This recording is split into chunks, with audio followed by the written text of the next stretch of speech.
Jesucristo, hermanos, inauguró, estableció el Nuevo Testamento no cuando nació, sino cuando murió. Y miren esa gráfica, hay un punto donde Cristo nació. Todo eso hasta su muerte que anduvo siendo Cristo, predicando, hermanos, el Evangelio, anunciando lo que venía. Pero desde la perspectiva de Dios, Cristo hizo algo más. Cumplió la ley de Dios perfectamente. Desde que nació hasta que murió, Jesucristo guardó los 10 mandamientos de Dios perfectamente. No violó ni uno solo, hermanos y hermanas. Entonces, ¿qué es Nuevo Testamento para nosotros? Lo que está después de la muerte de Cristo Jesús. Y esta Biblia, hermanos, si tienen ustedes su Biblia, cualquier Biblia, ábranla a principio de Mateos, después de Malaquías. Aquí está Malaquías, el último profeta. ¿Y saben qué dice? El Nuevo Testamento. ¿Y qué hacen los cristianos? Vienen a ver lo que Jesucristo empezó a hacer y a predicar en lo que no es Nuevo Testamento. Porque el Nuevo Testamento, miren la gráfica, de acuerdo a lo que estamos viendo. Todo lo que Cristo habló fue ley, enfatizó mucho la ley del antiguo pacto.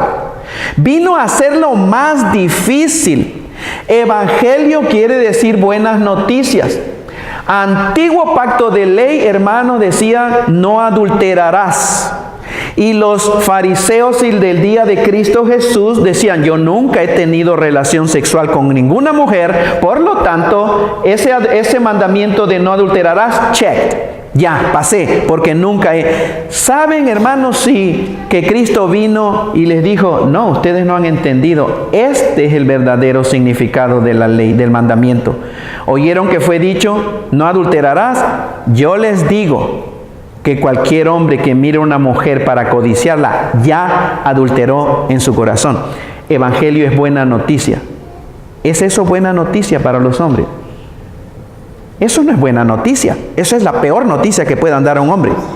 En los pensamientos, hermanos. Escuchen, eso no es evangelio. Eso es ley en su máxima expresión. Esas cosas que Cristo vino, hermanos, a dar la explicación espiritual de la ley de Dios para que no hubiera más esperanza en el ser humano y en los judíos y en los gentiles por moralidad. Eso es importante. Cuando entendí esta verdad, hermanos, tal parece que me cambiaron, que me escribieron otra vez la Biblia. Entonces, los cristianos vienen. Vean, todo esto, Jesucristo, todo esto está en rojo, habló Jesucristo, todavía no muere Cristo. Y empiezan, esto es para nosotros porque es Nuevo Testamento. Y tratan de vivir, hermanos, con esto que es realmente ley, porque Cristo nació bajo la ley, Cristo ministró bajo la ley y Cristo vino a remachar la ley, a hacerlo más difícil. Si antiguamente piensan ustedes que eso es difícil, esto es lo que deben de hacer. Y Cristo dice, ¿oyeron que fue dicho no matarás? ¿Y qué hacían a la gente? Oh, yo nunca he matado. Check. Estoy bien delante de Dios porque nunca he matado. ¿Qué dijo Cristo? Pero yo les digo que cualquiera que se enoja contra su hermano, ya lo mató, ya cometiste asesinato. Dígame, ¿eso es buena noticia? ¿Eso es evangelio? Eso no es evangelio, hermanos, no lo pensemos más. Eso no puede ser evangelio, eso no es buena noticia. Eso es muy mala noticia. ¿Y por qué mala noticia? Porque Dios quiere que el ser humano no tenga ni una gotita de esperanza en su comportamiento y en su moralidad. Solamente Cristo Jesús. Entonces estamos, hermanos, le digo, eso hace un mundo de diferencia cuando empecé a leer lo que se conoce como Nuevo Testamento, pero con este entendimiento entonces empezaron a hacer sentido muchas cosas. Vean esa gráfica y estoy una vez más en Hebreos capítulo 9 y el versículo 16, donde hay testamento, es necesario que intervenga muerte del testador. ¿Quién es el testador? Jesucristo. ¿Cuándo murió Jesucristo? Cuando fue crucificado. Ahí entró en vigencia, en efectividad, el Nuevo Testamento. ¿Dónde está, hermanos, la enseñanza del Nuevo Testamento? En las epístolas de Pablo y de los apóstoles. Esa es la esencia del nuevo pacto, Nuevo Testamento. Ahí está, hermanos y hermanas. Versículo 17, el testamento con la muerte se ratifica o se confirma, no es válido si está viviendo el testador. De donde ni aún el primer pacto, versículo 18, fue instituido sin sangre, porque habiendo anunciado Moisés todos los mandamientos de la ley a todo el pueblo, ¿qué hizo Moisés? Dice que tomó la sangre de los becerros y de los machos cabríos con agua, lana escarlata e hisopo. Hisopo eran unas ramitas, hermanos, que la mojaban en la sangre. Dice, y roció el mismo libro de la ley, y también roció a todo el pueblo. Es decir, eso lo iba haciendo, mojaba el hisopo, la ramita en la sangre, y rociaba y decía, esta es la sangre del nuevo pacto. Algo parecido, hermano, similar hace la Iglesia Católica con la famosa agua bendita, ¿cierto? Agarra una cosita y dice, esto es agua bendita. No es bendita, tristemente, hermanos. Es agua simplemente.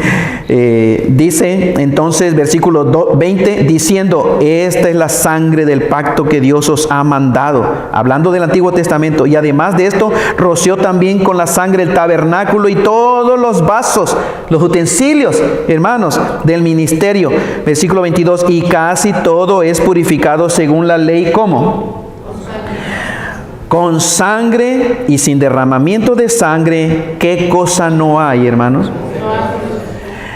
Pongan atención, sin derramamiento de sangre no hay perdón de pecados. Entonces, miren, Antiguo Testamento, tú cometías pecado, tenías que conseguirte una ovejita, así como Dios la especificaba, de 1 año, sin mancha, sin defecto, perfecta. Tenías tú que llevar tu ovejita, y entonces tenía que ser derramada la sangre de tu ovejita. Sangre inocente era derramada. La persona ponía su mano sobre la cabeza del animalito, indicando identificación. Le paso mi culpa, le paso mi pecado, lo malo que hice, la maldición que dije, la grosería que hice, el robo que hice, el adulterio. ¿Entiende? El asesinato, aquí lo pongo. Mi culpa se la paso a esa sangre vida inocente. Se tenía que derramar la sangre para que hubiera remisión de pecados o perdón de pecados. Ese es el orden. Si no hay, hermanos, derramamiento de sangre, no hay perdón de pecados, y tenía que ser continuamente. Pecabas, derramabas sangre, perdón de pecado. Pecabas, derramabas sangre inocente, perdón de pecados. Entonces, vean, el día de hoy la sangre del Cordero de Dios ya fue derramada y ya hubo perdón de pecados para la humanidad una vez y para siempre. Ahora, el cristianismo del día de hoy es que se le enseña al cristiano a cuando peca, pídele perdón a Dios. Pero sin derramamiento de sangre no hay perdón de pecados, acuérdense. Entonces, el cristiano que el día de hoy, de acuerdo a lo que yo entiendo de la Biblia, tú dices, oh Dios, perdóname, hermanos, es como si Dios le dijera, mijo, si crees que ese pecado que me vienes a confesar no está todavía perdonado, entonces tráeme tu ovejita para sacrificar, porque sin derramamiento de sangre, mijo, no hay perdón de pecados. Estamos entendiendo, hermanos. Me han dicho, el pastor Roberto predica de que no hay que pedirle perdón a Dios. Yo no predico eso. ¿Saben lo que yo predico? Que la sangre de Jesucristo perdonó todos los pecados y que me limpia de todo pecado. Esa es mi enseñanza. Y el Colosenses 3:12, hermanos, donde el Señor dice, habiéndonos perdonados todos los pecados. No se refiere a los pecados pasados, hermanos. Nos perdonó Dios cuando aceptaste a Cristo tus pecados pasados, tus pecados presentes y tus pecados futuros. Todos, en griego, quiere decir todos nuestros pecados. No hace sentido para mí, yo le creo a la obra de Cristo en la cruz. ¿Entienden? Pero no hace sentido el día de hoy que un cristiano que ya ha sido perdonado de todos sus pecados le diga: Dios, perdóname por esto que hice en la mañana. La pregunta para mí sería: entonces, ¿está tu pecado perdonado o no está? Si me dices sí, ya está, entonces ¿por qué lo vuelves a pedir al Señor? Y si me dices no está, entonces ¿qué hizo Cristo por ti en la cruz? Pero es que me perdonó todos mis pecados pasados. Ese es el cristianismo tradicional del día de hoy, hermano. Nos enseñan, sí, pero Cristo, la sangre de Cristo te limpia tus pecados pasados hasta el día que aceptaste a Cristo. Ya que eres cristiano y si cometes un pecado, ese no está perdonado. ¿De dónde sale esa enseñanza? ¿De la Biblia? No hay enseñanza en la Biblia. Porque sin derramamiento de sangre no hay perdón de pecados, hermanos y hermanas. Para que Dios perdone pecados tiene que estar otra vez, vendría Cristo otra vez a morir una y muchas veces. Sigo leyendo. Ok, ahora, pero quiero pasar un poquitito en esto, hermanos. Miren, esa es una imagen real, esa es una fotografía. Son ovejitas sacrificadas. Eso es sangre real. Sangre, ¿por qué, hermanos? Porque la vida está en la sangre. Esa ovejita derramó su vida, porque derramó su sangre. Jesucristo derramó su sangre. Yo sé que la sangre a veces, hermanos, a unos hasta se desmayan. Espero que algunos no se desmayen nada más de ver esa imagen. Pero la sangre causa algo en el ser humano. Hay personas que se desmayan porque no soportan ver, nada más se ven una cortada de sangre. La sangre tiene un poder, un impacto en el ser humano, hermanos, porque la Biblia dice: la vida de la persona o del ser, del animalito, está en la sangre. Y cuando vino Jesucristo, la Biblia habla de la sangre de Cristo Jesús. Jesucristo dijo: este es el nuevo pacto en mi sangre. Cristo derramó su sangre porque dio su vida. Su vida. Él entregó su vida por nosotros los seres humanos, por la raza humana. Y la sangre del Hijo de Dios, hermanos, la Biblia dice, 1 de Juan 1:7, nos limpia. ¿De cuánto pecado? De todo pecado, hermanos. La sangre del Cordero de Dios es para toda la humanidad, para todo el mundo. La sangre del Hijo del Dios vivo y verdadero. Amén. Ese Hijo del Dios vivo y verdadero vino a nuestro planeta Tierra hace 2000 años y murió por la humanidad. Ya hubo un sacrificio de una vez para siempre, de una vez por todas, por toda la humanidad. Estamos incluidos nosotros. Tristemente, cuando el ser humano pues sigue rechazando ese regalo del Señor, hermanos, ¿cierto? Entonces, Cristo quitó el pecado. Versículo 25.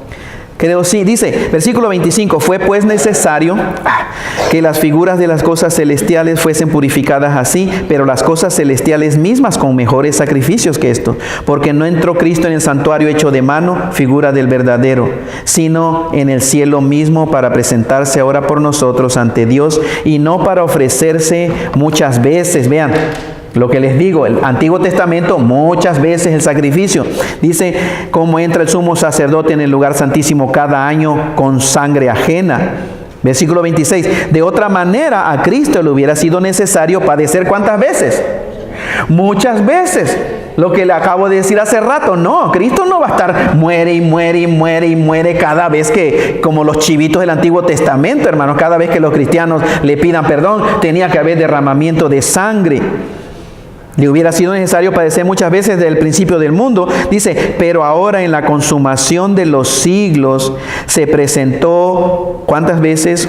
Una vez. ¿Por cuánto tiempo? Para siempre. Por el sacrificio de sí mismo. ¿Con qué objetivo? Para quitar de en medio el pecado. Para quitar de en medio el pecado. Entonces, vean, hermanos, Isaías 59, he aquí que no se ha acortado la mano de Jehová para salvar. No hay problema delante de Dios. Ni se ha agravado su oído para oír. Dios escucha todavía. Pero hay un pero. ¿Cuál era el problema? Antes de Cristo Jesús, hermanos, que el ser humano no podía tener acceso a la presencia de Dios. Pero vuestras iniquidades han hecho, ¿qué cosa? División entre ustedes y vuestro Dios. Y sus pecados han hecho ocultar de ustedes su rostro para no ver. Entonces vean, esta era la condición de la humanidad antes de la venida de Cristo Jesús. No podía llegar a Dios por sí mismo porque había una barrera. ¿Cómo se llamaba esa barrera? El pecado de la humanidad. Pero la Biblia enseña de Cristo Jesús cuando dice el siguiente día Juan vio a Jesús que venía a él. ¿Y qué dijo Juan de Cristo Jesús? He aquí el Cordero de Dios que quita el pecado del mundo. Ahora el ser humano tiene acceso a la presencia de Dios. Ahora se puede acercar. Ese es el mejor camino. Esa es la mejor manera. Pero no es cualquier religión. Es Cristo Jesús. Cristo es el que abrió, el que quitó la barrera del pecado de la humanidad para que el ser humano, por medio de Cristo, ahora sí tiene libertad para entrar al lugar santísimo por el camino que Cristo nos abrió. Cristo está ahorita en el lugar santísimo, entró. Y como nosotros estamos identificados por Cristo Jesús, adivinen dónde estamos en este preciso momento. Adentro del santuario celestial juntamente con Cristo Jesús. Esa es nuestra posición a los ojos de Dios. Entramos al lugar santísimo. Los judíos nunca pudieron, hermanos, y el día de hoy tampoco. Siguen esperando al Mesías haciendo oraciones en el muro de los lamentos. ¡Qué pena, hermanos! Y termino, dice, del versículo 27, así de la manera que está establecido para los hombres que mueran, ¿cuántas veces? Una vez, y después, ¿qué cosa sucede? El juicio. Bueno, así de esa manera, dice, así también Cristo fue ofrecido una sola vez para llevar los pecados de muchos, en contraste con los que eran poquitos del Antiguo Testamento, y aparecerá por segunda vez sin relación con el pecado. ¿Para qué? Para salvar ¿a quiénes? A los que le esperan. Un día vas a morir. Si Cristo no viene, vas a morir. Yo voy a morir. Todos van a morir. Todos, sin excepción. Tú también. Todos van a morir, hermanos. Y de ataque al corazón, porque últimamente unos médicos dicen, pues todo el mundo se muere porque se le para el corazón. Se detiene el corazón, por eso todos mueren de ataque al corazón. Y la gente generalmente dice que descanse en paz. La gente dice, pasó a mejor vida. Y son bonitos los deseos, hermanos, y es triste, a veces pues uno conoce la vida de esa persona, pero uno le desea lo mejor. Pero la Biblia dice que después viene el juicio, porque está establecido para los hombres morir una vez y después viene el juicio. No hay segunda oportunidad, no hay oportunidad de salvación para los que ya se murieron. La salvación bíblicamente es hoy. Si tú te mueres sin Cristo Jesús, no hay más esperanza para ti. Aunque tu papá y tu mamá te pongan veladoras a San quien sea, aún al mismo crucifijo y aún a Cristo Jesús, no hay esperanza para ti, para mí, de salvación, sea quien sea. No hay segunda oportunidad, hermano. El que parte de este mundo sin Cristo Jesús partió de este mundo sin salvación, y no hay una segunda oportunidad. Y la Biblia dice que viene, pero ya sin relación con el pecado, para salvar a los que le esperan. ¿Estás esperando tú a Jesucristo? ¿Ya rendiste tu vida? Pónganse de pie, vamos a orar, vamos a hacer despedida. Padre, gracias, Señor, por tu preciosa palabra. Dios, bendito sea tu nombre, por tu Espíritu Santo. Señor, tú conoces mi corazón de enseñar, Padre, lo que me has iluminado, pero es tu Espíritu Santo el que revela la verdad. Gracias te doy, Señor, por los hermanos, las hermanas que están aquí. Señor, tú conoces su relación contigo, así como tú conoces mi relación contigo. Gracias por tu preciosa palabra, Señor. Gracias porque es precioso ir a la Escritura y permitir que tú nos sigas iluminando para conocer la verdad que hace verdaderamente libre al ser humano. Gracias, Señor. Despídenos de este lugar y sabemos que tú estás con nosotros. En el nombre de tu Hijo Cristo Jesús. Amén. Estamos despedidos.